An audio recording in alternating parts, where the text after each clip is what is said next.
Hi, I'm Megan. Welcome to today's live reading of Amese of Animalis by M.J. Murray, presented by It's a Busy Book Bits. Join me. Chapter 1. Ready? Amese's mother, Marana, open the jar and tumbled the orchid bees onto the table. They scattered, heading for the glossy edges. Before falling, the bees veered and marched clockwise around the surface. Their metallic-colored bodies blurred together in a mesmerizing shimmer of colors, increasing in speed until Amese could no longer discern individual bees in the formation. The Pharaon chose a lion for me, you know, said her mother. Dim wall sconces accentuated the shadows under her eyes. Yes, Mom, and for grandfather too, said Amese, mouth twisted in a small frown. Supposedly, the bees made their own choices, but Amese planned to persuade them. Please be a lion or another fierce species, something that will show I'm meant for this. Within the center of the bees, tendrils of smoke appeared. Some were deep blue, others were white or gold. The smoke thickened, obscuring the table and drifting toward the cavernous ceiling. Gold smoke pulled away from the center and took the shape of an octopus tentacle, which reached out and wrapped playfully around Amese's hand, each suction cup cold as ice. Goosebumps raised up her arms. An octopus? That's not the message I want to send. Let's try something more intimidating, perhaps. As if it were listening, the tentacle pulled away to rejoin the smokestack, replaced by a blue form slithering along the table. It opened its mouth, revealing jagged, sharp fangs. Even as Amese realized it was taking the form of a snake, this too lost its shape, swallowed up by the mass of smoke. Amese turned toward her mother. When will it decide? Once radiant with twinkling eyes and faint smile lines, her mother's narrow face was now flat and emotionless. She shrugged and observed the shifting form above the table, her lips pursed. How daring of the Pharaon to make mother wait like this. Perhaps the Pharaon can sense your indecision, said her mother. Focus now, Amese. The sooner you complete your training, the sooner you can rule. The smoke condensed into a single ball, pulsing up by the rafters. It slipped over a wooden beam, lost from view for a moment. Amese started up the steps after it. The ball of smoke shifted, replaced by a dense body that grew broad with wings. A slender neck appeared. The thick body sprouted short legs and webbed feet. On its head, an elongated bill emerged, a white stripe running from the top of the bill up to the crown and then down the sides of the neck. Underneath the bill, a large pouch hung. White, dark brown feathers sprouted out across the body. The bird, definitely not a native jungle bird, turned and spread its wings, highlighting its impressive wingspan. The creature took flight and dove directly at Amese, who ducked instinctively. Moments before colliding with her, it veered, then swept upward and circled the gargantuan meeting room. Twice it flew the length of the space, flying close enough to Amese that the air displaced by its powerful wings brushed against her skin, swirling her dark golden hair. On its third circuit of the room, it landed on the chair nearest to Amese.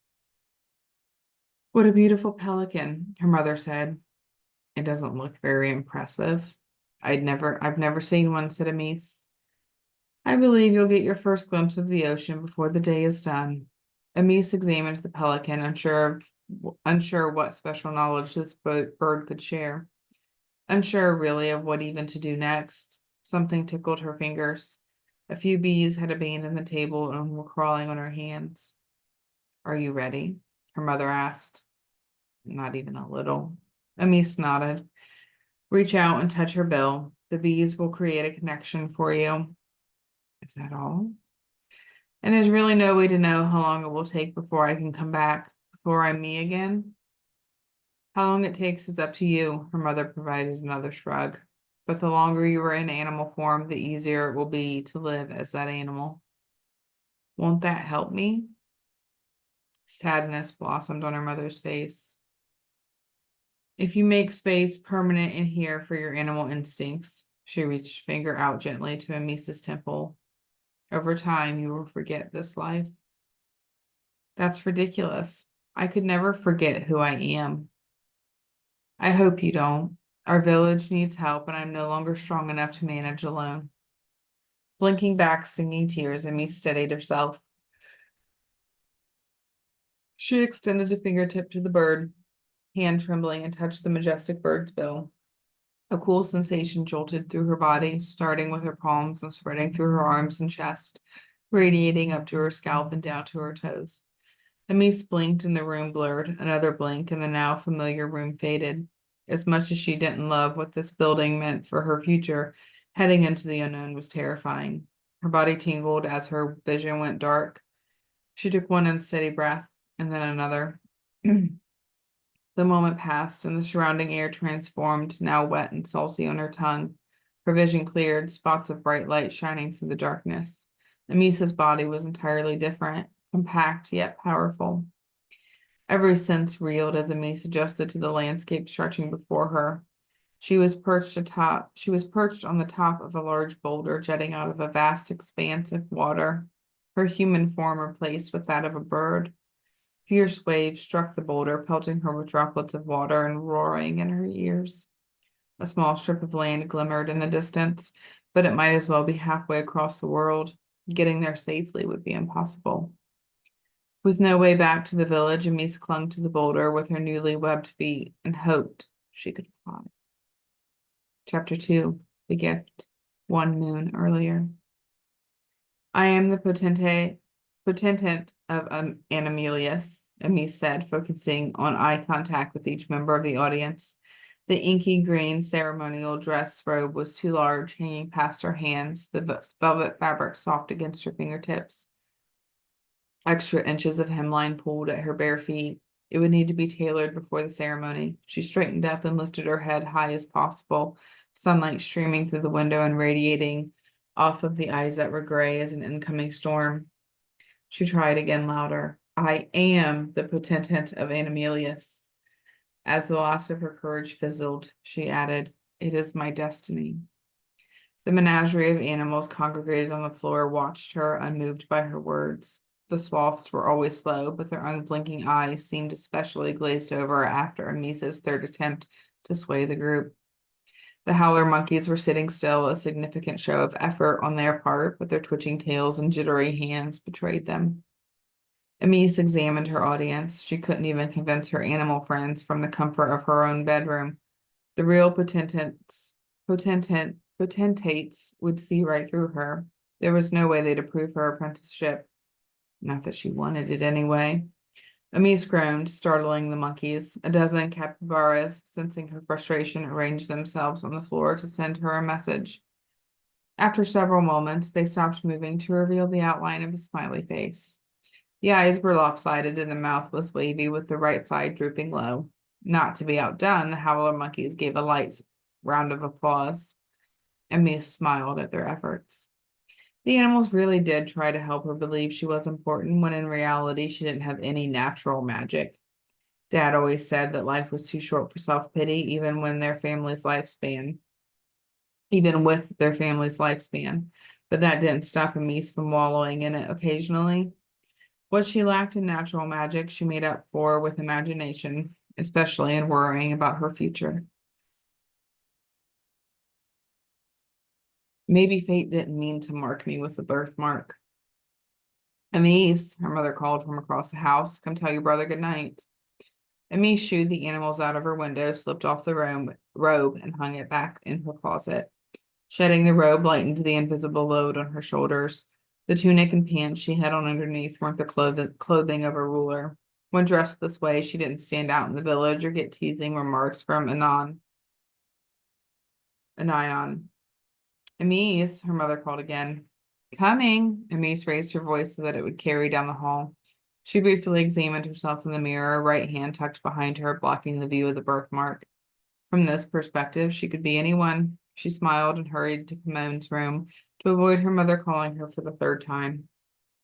The air danced with laughter, giggles bouncing down the hallway. Amese entered the room, not surprised that her mother and Comone were standing on the furniture, wearing blankets around their shoulders like capes.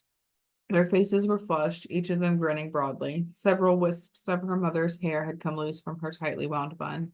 Come fly with us, Comone begged Amese, brushing floppy black hair out of his eyes.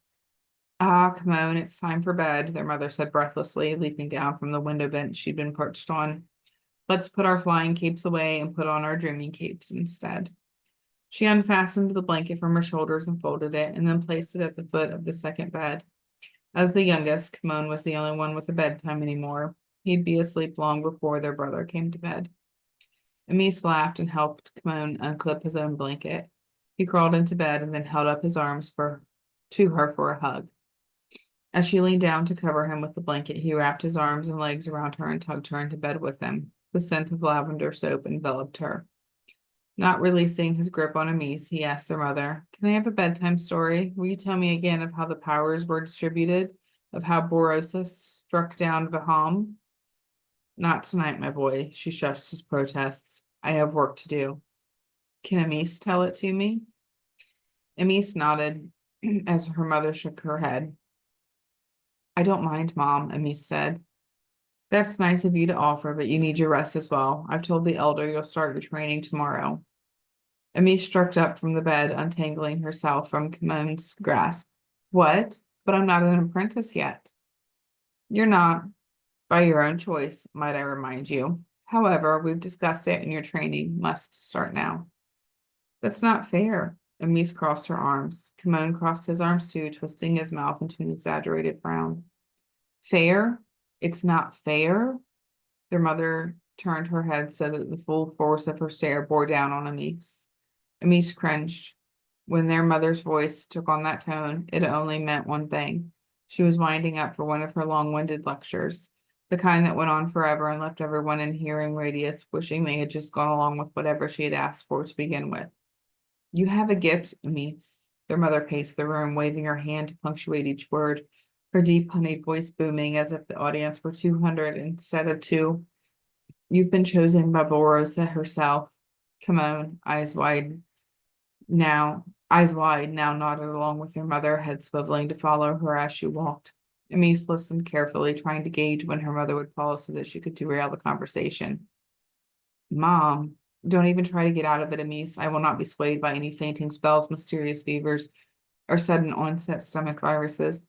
You might have convinced me when you were younger, but we all know your tricks now. And don't get me started on—" Amese sighed. There was no stopping what she had started. She slipped out of Kimon's bed, giving him a hug as she stood up. Might as well let him out of this debate. "You've been given the greatest honor. It wouldn't hurt to be grateful occasionally." Their mother leaned down and kissed Kimon on the cheek. She lowered her voice briefly to whisper, "Good night, little one," and then turned off the light and ushered Amese into the hallway. "But Mom, now I understand, Amese, that you're worried since you haven't figured out what your natural magic, your animal magic is yet. I'll admit it's a bit strange that you haven't figured it out by your 13th circle around the sun. By the time they could walk, your sister could tame the wildest creatures, and your brother could communicate directly with nearly all of our world animals." They marched down the hallway into Amese's room. "That doesn't mean you're broken." The hand waving increased, "which is exactly why you need to start your training. Nothing like a little challenge to cause you to dig deep and learn about yourself. Who knows? Maybe you'll find out that you're as strong as an elephant, or that you're like me and could go long periods of time without oxygen. With a little practice, of course." She finally ran out of words and looked at Amese expectantly with raised eyebrows, watching for a sign that she needed to say more on the topic. Amese was exhausted. She considered taking advantage of the lull to argue her case, but hesitated. She'd never succeeded at swaying her mom's mind before. Finally, Amese nodded. Her shoulders slumped under the weight of it all. "I knew you'd come around." Her mother embraced Amese in a brisk hug and then rushed out of the door, mumbling to herself about work that needed her attention. Alone in the quiet room, Amese uttered what she'd wanted to say. "When are you going to realize that what I want matters too?"